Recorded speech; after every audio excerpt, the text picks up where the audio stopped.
have a confession to make. I'm embarrassed to say I don't like conflict. Anybody in this room feel the same way? You don't like conflict? Show of hands. It's pretty much everybody. And we're faced with conflict all the time. We're faced with conflict at work, with coworkers, with subordinates, with executives. Socially, we're faced with conflict. And in our family, we're faced with conflict. And for a long time, I avoided it because you never know what you're up against. You envision a bully. Okay, how many of you have ever encountered a bully in your life at some point? And it can be a figurative bully. The guy who intimidates you and just overpowers you, makes you feel small. And then there comes a point, how do you measure up? Well, you measure up by finding what I call an equalizer. Okay? Baseball bat, that's a good equalizer. You can take the 95-pound weakling up against the 200-pound star tackle, can't you? And then the whole scene changes at that point.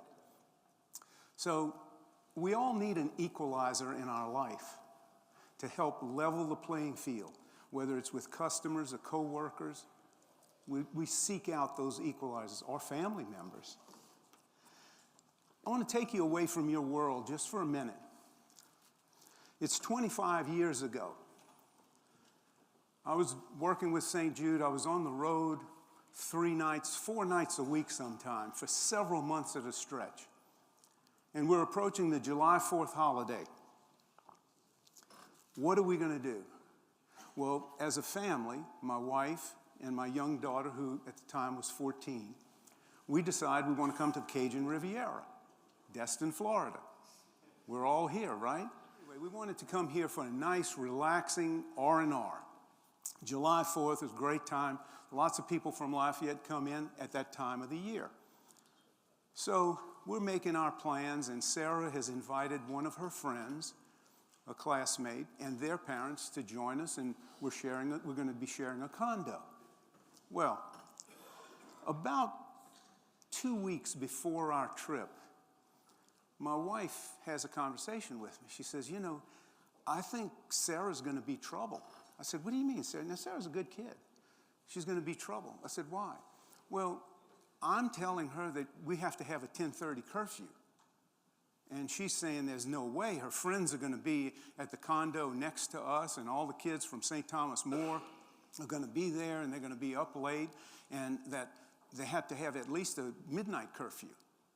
And my wife says, I'm not going to go by it. I said, don't worry, it'll all work out. Time goes on, and every now and then I get a little snippet about how Sarah is pushing back against this 10:30 curfew. As we get closer, it intensifies until finally the night before, I'm in the bedroom and I'm packing my roller bag, putting in my flip-flops, swim trunks, Hawaiian shirt, getting ready for the trip. My wife walks in. I'm not going. I said, what do you mean you're not going? She said, it's Sarah. Sarah just keeps going back and forth, and she doesn't want to honor the curfew, and it's just going to be a miserable trip if this is how it's going to be. People can relate to that. So I thought for a minute, and I remembered equalizer. I said, tell Sarah to come in here in about 3 minutes. I had an equalizer in my closet. So I leave my bag, go to my closet, reach up on the top shelf. I take the equalizer, go back to the bed where my roller bag is, and I place it in.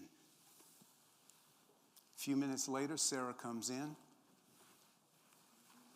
Mom said you wanted to talk to me. 14 years old, right? I said, yeah. She's got that ballet point, toe point. Yeah, what's going on with this curfew? Well, you know, all of our friends are going to be next door, and they're going to be up late, and Mom wants us to come in at 10:30, and that's just too early. She says, I don't even know if I want to go. And Julia and I think that 10:30 is too early and we should at least be able to stay out until midnight. I said, hold it right there. This was the equalizer moment. I reached in my bag, put my hands on the equalizer, and pulled it out.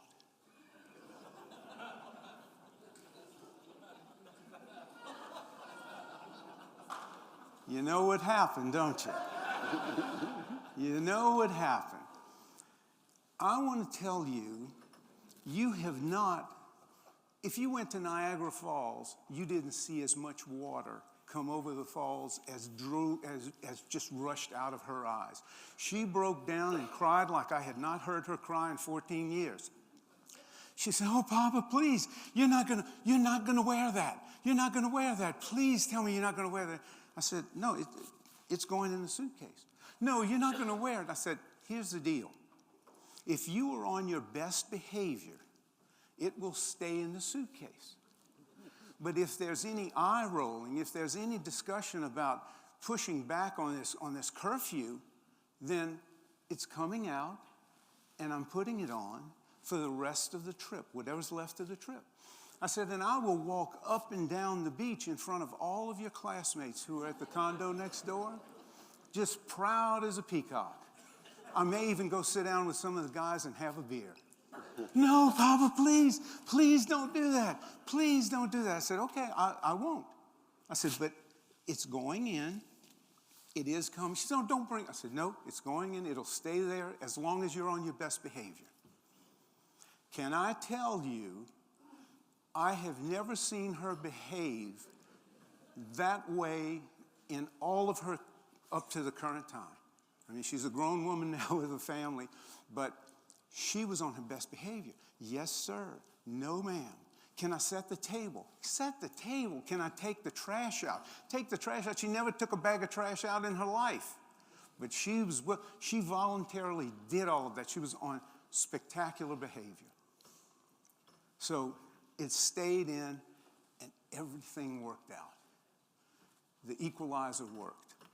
Now, I'm going to tell you why it worked, okay? Because I used to wear that Speedo. This was not an empty threat. I wore the Speedo until she begged me not to wear it when she was about 12 years old. So that's when I put it in the closet. But I knew what it meant to her. I knew the value of it. And it was far beyond the few dollars that I spent buying it in the first place. But I knew that at some point this was going to resonate with her. So it's a matter of perception and reality. My daughter was, you know, I'm an archivist. I like to think about how the past was and how nice things were in the past. And I had a vision of myself when my younger days in that Speedo. Perhaps I thought I looked like that. But this is what my daughter was thinking. Okay, she didn't want to have any part of this. So we wound up having a great week here, and my daughter tells that story all the time. But I share that story with you is because seek out your own equalizers in your business. What is going to level the playing field when